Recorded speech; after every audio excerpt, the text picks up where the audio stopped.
Je veux commencer par vous souhaiter les meilleurs vœux là, pour 2021, de la santé, puis qu'on retrouve un petit peu là, des poignées de main puis des câlins en cours de 21. Alors, je te souhaite une bonne année toi aussi, Gilles, surtout de la santé, surtout sur la santé. Et oui, si on peut retrouver les poignées de main, puis je peux retrouver les câlins de mes petits-enfants, ça va me faire plaisir en 2021.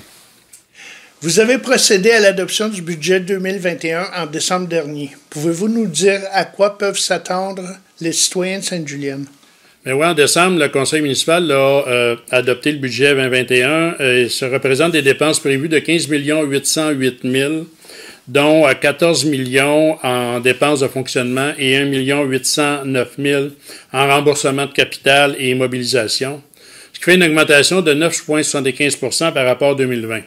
Cette hausse est entre autres prévue à cause de l'élection 2021 qui est prévue en novembre et on a mis un montant d'argent un peu plus gros que d'habitude à cause de la COVID-19 et pour pouvoir être capable de respecter la distanciation sociale si c'est encore le cas.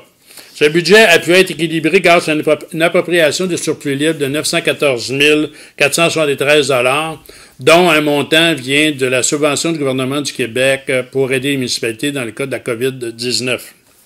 Nous sommes fiers d'annoncer que le taux de taxe foncière est maintenu à 0,5275 du 100 $ d'évaluation pour une troisième année. Et il est de même que pour l'ensemble des tarifications qui demeurent au même montant que l'année 2020. Suite aux consignes gouvernementales, le Comité de la sécurité civile a émis récemment de nouvelles mesures à Sainte-Julienne. Pouvez-vous nous en parler davantage? La municipalité de Sainte-Julienne va poursuivre ses opérations, mais avec certaines restrictions.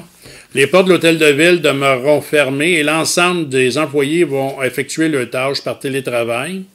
Par contre, les employés col bleu restent en poste pour prévoir le déneigement des rues et l'entretien pour l'ensemble de la municipalité. Pour rejoindre le personnel, vous pouvez le faire par courriel ou par téléphone sur les heures d'ouverture de la municipalité. Sur les heures de fermeture de la mairie, pour les cas d'urgence, vous devez composer le 450-831-2688, l'extension 8. Les séances de conseil, eux, vont être maintenues aux dates et aux heures habituelles et l'ensemble du conseil municipal va être en web diffusion et vous allez pouvoir les voir en direct sur le site web ou en rediffusion sur www.saintjulienne.com. En raison du couvre-feu, les heures de la bibliothèque ont été changées. La bibliothèque va être ouverte les mardis, mercredis de 9h à 18h, les jeudis de 8h30 à 18h, vendredis de 10h à 13h et les samedis de 10 à 15h. La bibliothèque va être par contre fermée de midi à 12h30, sauf les vendredis. Les réservations de livres et les cueillettes se font seulement sur rendez-vous. Et les usagers, la visite des usagers à la bibliothèque se limite seulement au comptoir de prêt. Pour les usagers qui ont des livres en leur possession, aucune pénalité d'ici le 9 février et vous pouvez rapporter vos livres dans la chute prévue à cet effet à la bibliothèque. La programmation des loisirs prévue dans le cahier de la Belle Julienne de décembre-janvier a été suspendue et la période d'inscription a été annulée. La patinoire La Ronde et l'anneau de glace sont par contre ouverts pour patinage libre seulement avec le respect des consignes sanitaires par l'ensemble des usagers et la fermeture de la patinoire se fait à 19h pour vous permettre de retourner chez vous pour le couvre-feu. Sainte-Julienne a pris la décision de ne pas organiser d'activité lors de la semaine de relâche qui est de 1 au 5 mars à cause du COVID-19. Les citoyens sont invités à respecter les consignes sanitaires prévues par le gouvernement provincial afin de contrer la COVID-19. Je demande à l'ensemble des citoyens de respecter les consignes.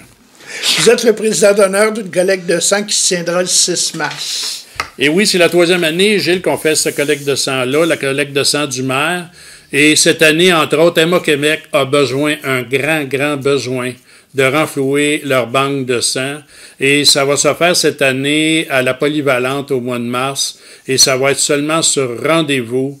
Et je vous invite à vous inscrire en grand nombre au moment où on va vous divulguer les informations pour l'inscription. Lâchez pas, ça va bien aller.